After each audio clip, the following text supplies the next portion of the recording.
Greetings to all of you.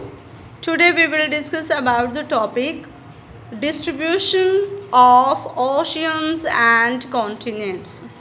यानी कि आज हम स्टडी करेंगे महासागरों और महाद्वीपों के वितरण के बारे में।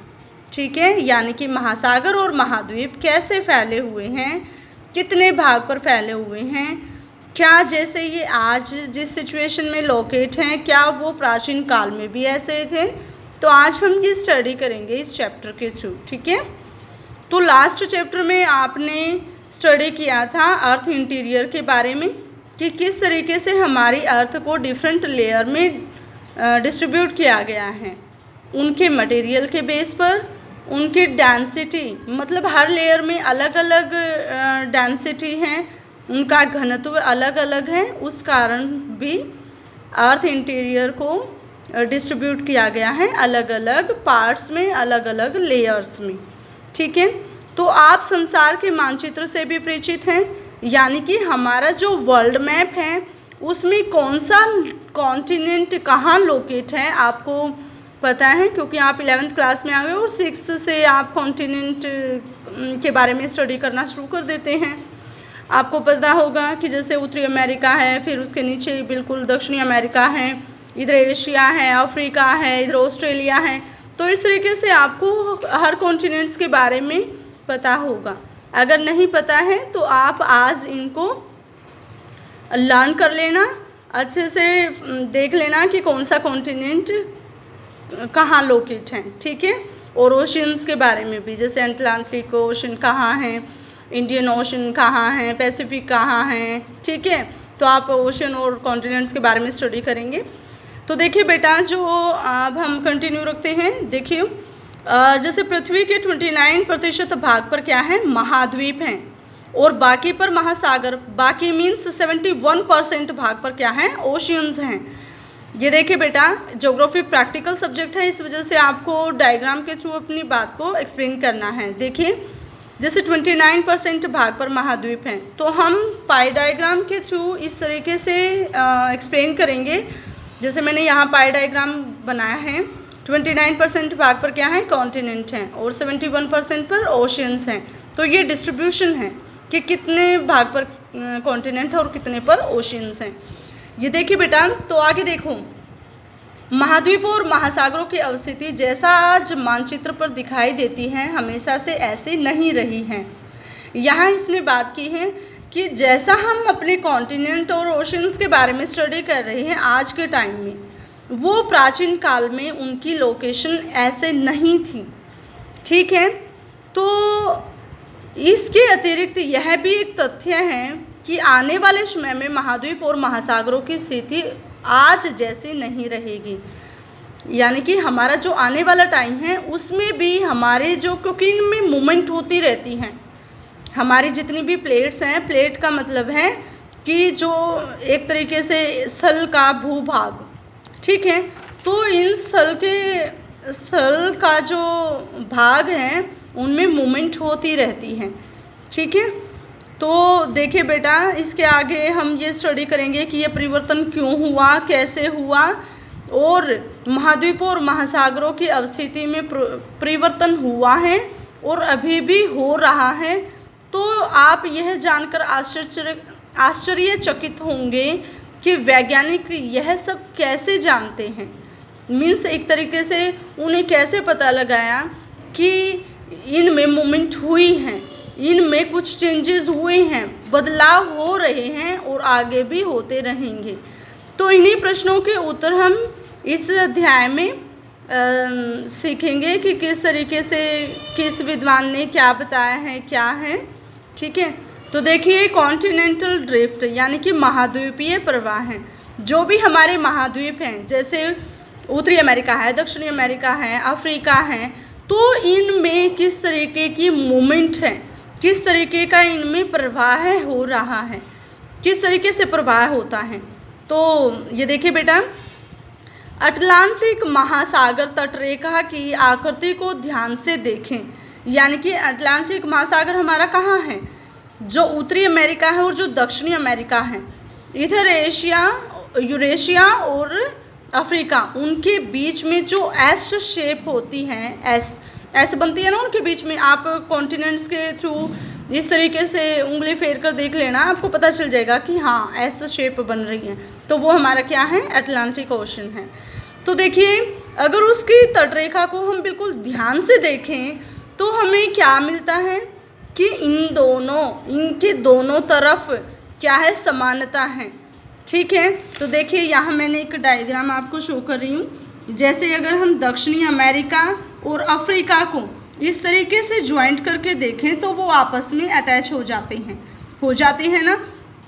तो आप इस तरीके से कहने का मतलब है, अगर आप इनको देखते हैं अच्छे से तो इनमें समानता है। ठीक है, दक्षिणी व उत्तरी अमेरिका तथा यूरोप व अफ्रीका को एक साथ जुड़े होने की संभावना को व्यक्त किया है। किसने? वैज्ञानिकों ने दक्षिण व उत्तर अमेरिका, जो हमारा दक्षिण अमेरिका है बिल्कुल नीचे है दक्षिणी अमेरिका, जैसे ये इधर शो कर रखे हैं, और उत्तरी अमेरिका इसके ठीक ऊपर हैं। उत्तरी अमेरिका को यूरोप के साथ और जो दक्षिणी अमेरिका उसको अफ्रीका के साथ अगर हम अटैच करें तो ये आपस में जुड़ सकते हैं और इनमें समानता है।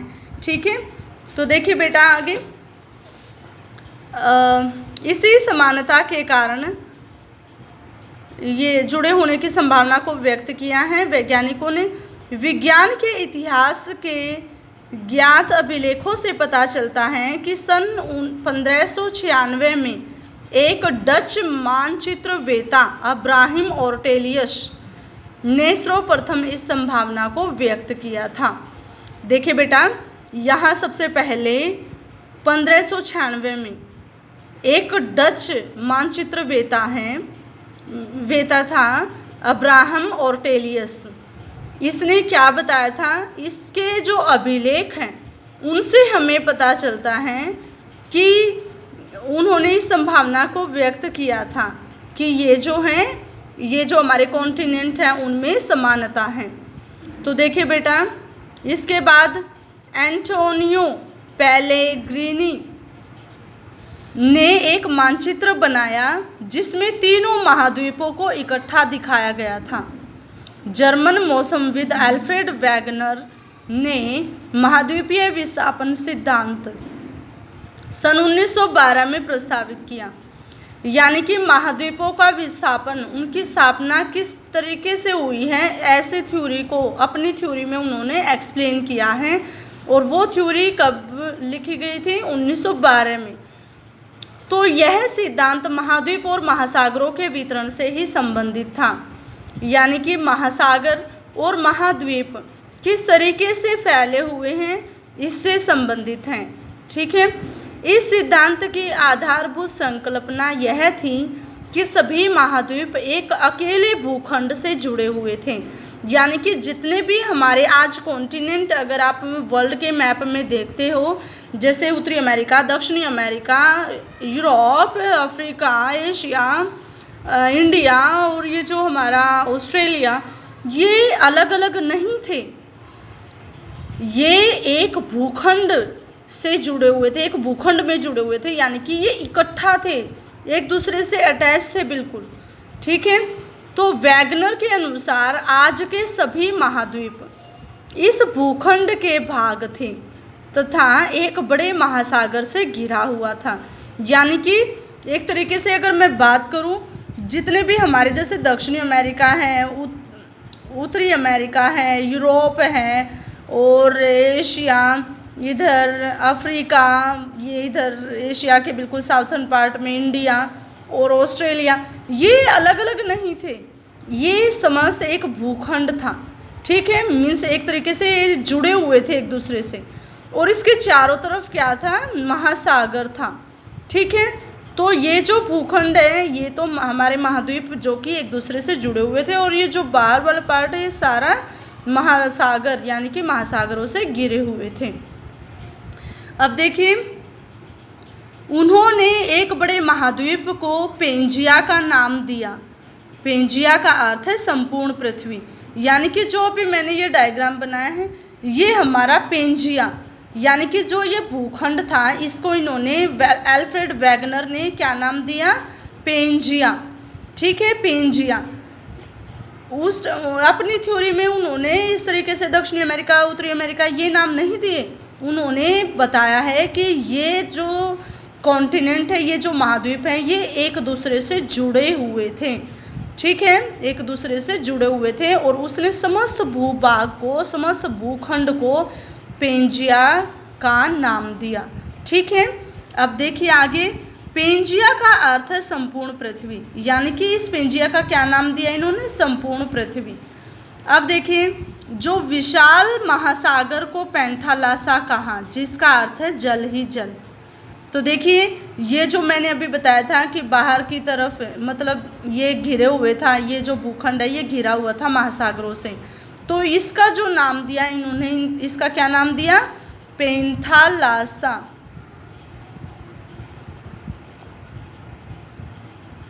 पैंथालासा। ठीक है, और ये क्या है, पेंजिया। पेंजिया।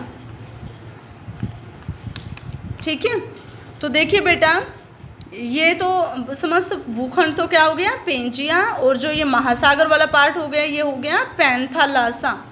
ठीक है, तो जिसका अर्थ है जल ही जल। पैंथालासा के क्या अर्थ है, जल ही जल।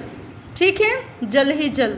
और पेंजिया का क्या अर्थ है, संपूर्ण पृथ्वी। अब देखिए, वैगनर के तर्क के अनुसार लगभग 20 करोड़ वर्ष पहले इस बड़े महाद्वीप पेंजिया का विभाजन आरंभ हुआ। यानी कि ये जो पार्ट है 20 करोड़ वर्ष पहले फिर इन्होंने अलग अलग डिस्ट्रीब्यूट होना शुरू किया। ठीक है, पहले तो ये जुड़े हुए थे, फिर धीरे धीरे इनमें मूवमेंट हुई तो ये अलग होना शुरू हुआ। ठीक है, तो देखिए, पेंजिया पहले दो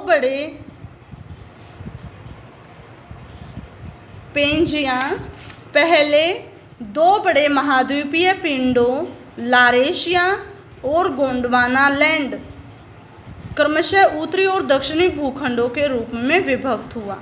देखो बेटा, जो हमारा पेंजिया है, यानी कि पेंजिया कौन सा है, ये फिर 2 भागों में विभक्त हुआ। 2 भागों में इस तरीके से, इसको मैं अगर 2 पार्ट्स में डिवाइड कर दूं तो अपर पार्ट्स और लोअर पार्ट्स। ठीक है, तो देखो बेटा, ये एक को इन्होंने क्या नाम दिया, लारेशिया, और दूसरे को गोंडवाना लैंड, यानी कि जो ऊपर वाला पार्ट है वो क्या नाम दे दिया इसको, लारेशिया।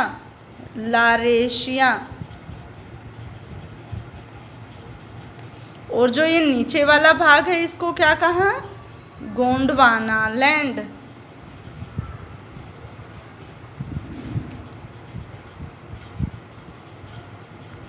ठीक है, तो ये देखिए बेटा, इसके बाद लारेशिया व गोंडवाना लैंड धीरे धीरे अनेक छोटे छोटे हिस्सों में बट गए, जो आज के महाद्वीपों के रूप में हैं।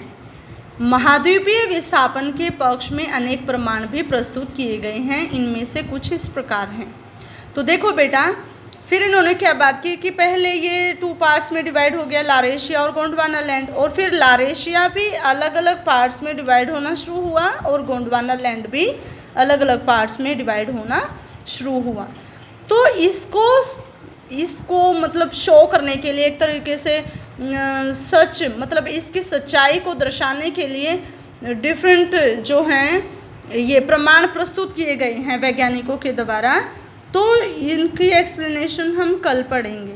ठीक है, कि कैसे किन किन वैज्ञानिकों ने क्या एक्सप्लेनेशन दी है इनके बारे में, कि किस तरीके से मूवमेंट हुई है, कैसे प्रूफ दिए हैं उन्होंने। ठीक है, वो हम कल स्टडी करेंगे। तो आज के लिए हमने पढ़ा है कि किस तरीके से इनका डिस्ट्रीब्यूशन है, कि 29% भाग पर कॉन्टिनेंट हैं, 71% पर ओशंस हैं। फिर अलग अलग जैसे इनकी लोकेशन जो है वो वैसे ही नहीं थी जैसे आज हैं वर्ल्ड के मैप में।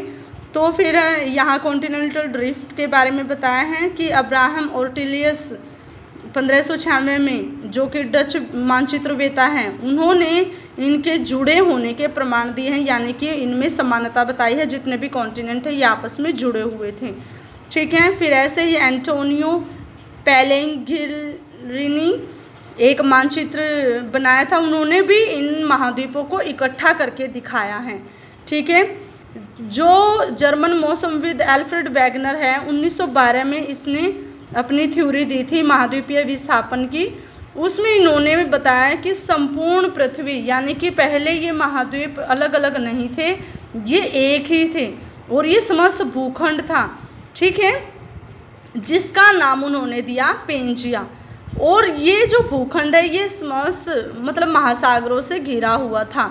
ठीक है, उसका नाम दिया इन्होंने पैंथालासा। ये जो है ये घिरा हुआ था महासागरों से और इसका नाम दिया पैंथालासा। फिर इन्होंने बताया कि जो हमारा भूखंड है, समस्त भूखंड 2 पार्ट्स में डिवाइड होना शुरू हुआ, धीरे धीरे इनमें मूवमेंट हुई।